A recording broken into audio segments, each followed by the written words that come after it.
welcome back to the Glass City Grind. I am Cheryl. And I'm Derek. And oh my God, the kids are on summer break. Thank God, because they were going nuts the last 2 weeks of the school year. Yeah, and so I'm thrilled that they're home because I'm weird like that. And I'm thrilled that my friend Tammy is here. This is Tammy Garrison.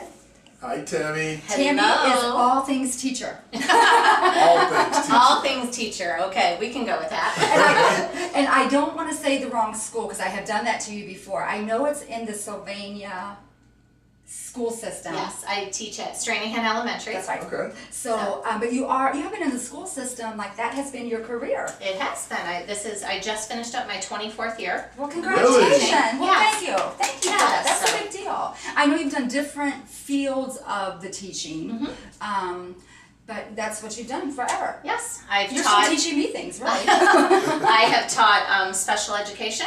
I taught 5th grade for many years with math and reading, and now I am currently our reading intervention teacher. I think that's great. So, that's thank you. That's amazing. And that is a hard job. I do think that we forget, teachers dealing with other people's children, Right. raising them every single day. They're with them more than they're with their parents most times, especially during the school year. Yeah, many times. That's a lot. That's a lot. So what happens during the summer? One of the things we wanted to talk about today, there's a couple of things. What happens to children when they're home during the summer? With their memory, with learning, I think that parents, we forget what happens to them. I do think we do that. I think we forget that, honestly, throughout the school year. With the electronics now, kids really are on electronics more. I just read that the more parents are on their phones and electronics, the more likelihood of behavior problems with your own children. Ooh. So there's a lot of things there. I hope that kids are outside.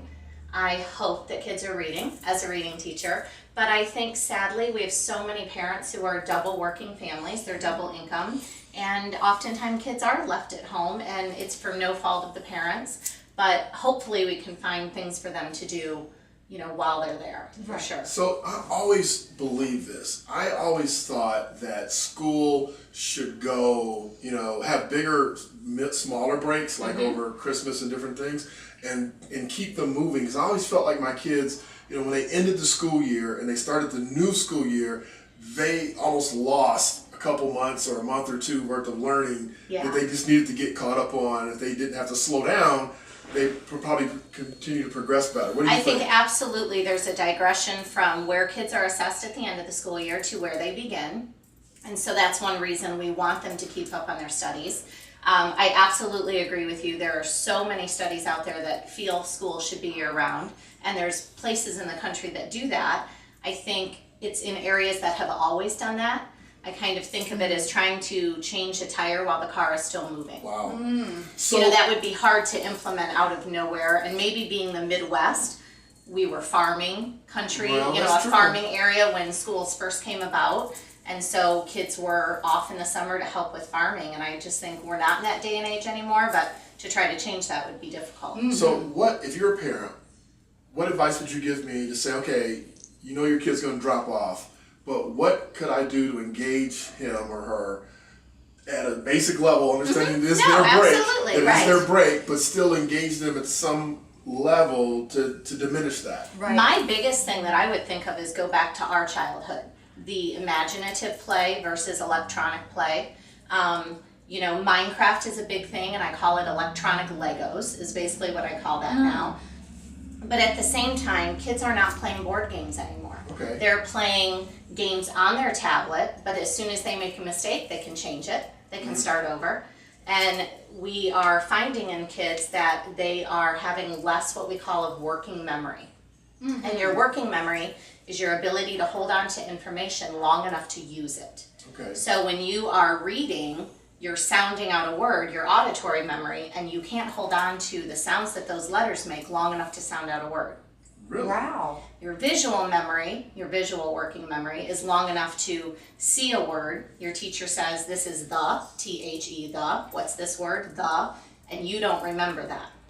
And that's a lot of because kids aren't playing games and doing things where they have to memorize things anymore. So are you saying that it's the working memory is a really short window. You're not talking about working memory like I learned calculus in college and I still use it. You're talking You about. do need to brag. No, it's their ability at a young age to be able to hold on to some very important information in order to utilize it, and then the more you use it, then it becomes habit. Okay, so maybe the game where you had the turn the cards over. Yes, remember. concentration memory, Yes, all that those what it good was? things. Yeah. Yeah, all those good things. And some kids, absolutely, there are great educational, great electronic games that kids are playing, but then they also aren't being told as many directions. A lot of times, parents are busy and they're just on their tablet while they're cooking. Mm-hmm. So lots of things just to help us remember directions and how to hold on to math facts. So as you're driving in the car, you could simply be doing math facts. What's 6 plus 4?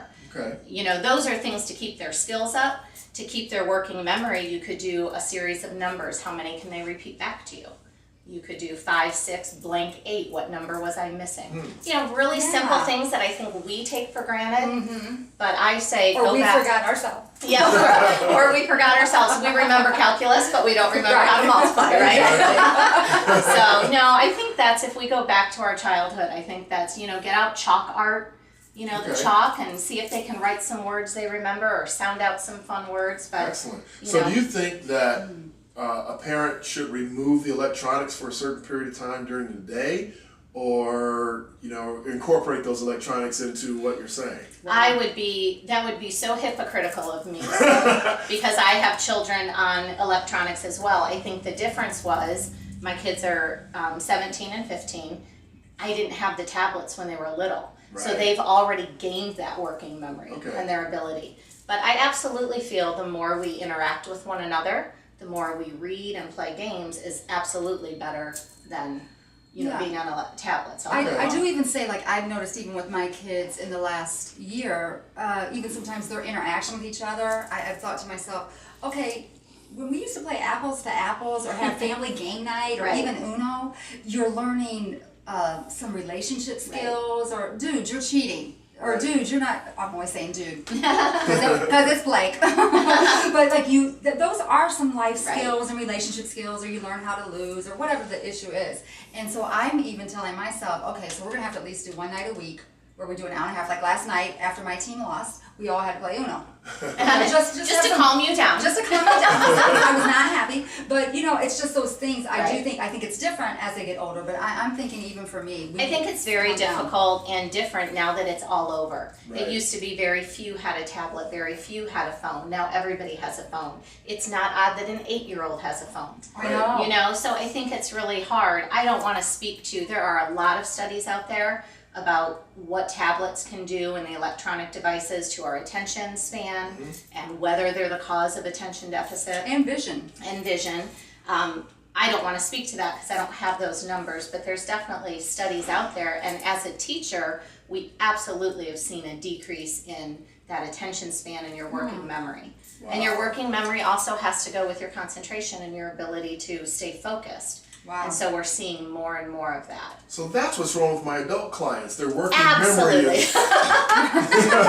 Absolutely. I give them advice and they just do the opposite. They just don't listen to you, do they? No. Maybe by choice, Okay, right? well, I hope not. It's good advice. So there, I just think if we can get kids interacting, go to the zoo, and maybe that would spark them to get that on their tablet to research the animals. That's a little different than getting on to play a shoot me up kind of game, or learn your ABCs on the tablet instead of mom singing them with you. Right. So, well, one more thing before you go. Sure. What's one thing we can tell our kids or parents when they go back to school in the fall? What's one good thing we can have our kids do or not do for our teacher when we go back? For the teacher or for themselves? For themselves, for the teacher. I really think if they work for themselves, they're going to do for the teacher. And my absolute best advice would be do your best. Do your best. Everything's not going to be easy, especially as you grow and you go into a different grade. That gap widens. Just give it your best. Try. You fail. Try again. Don't give up. Okay. Excellent advice. All right. Well, thank you so much for coming in Thank today. you for having me. Thank you for being all things Teacher Tammy. All right. We'll Thank see you you. later. Bye.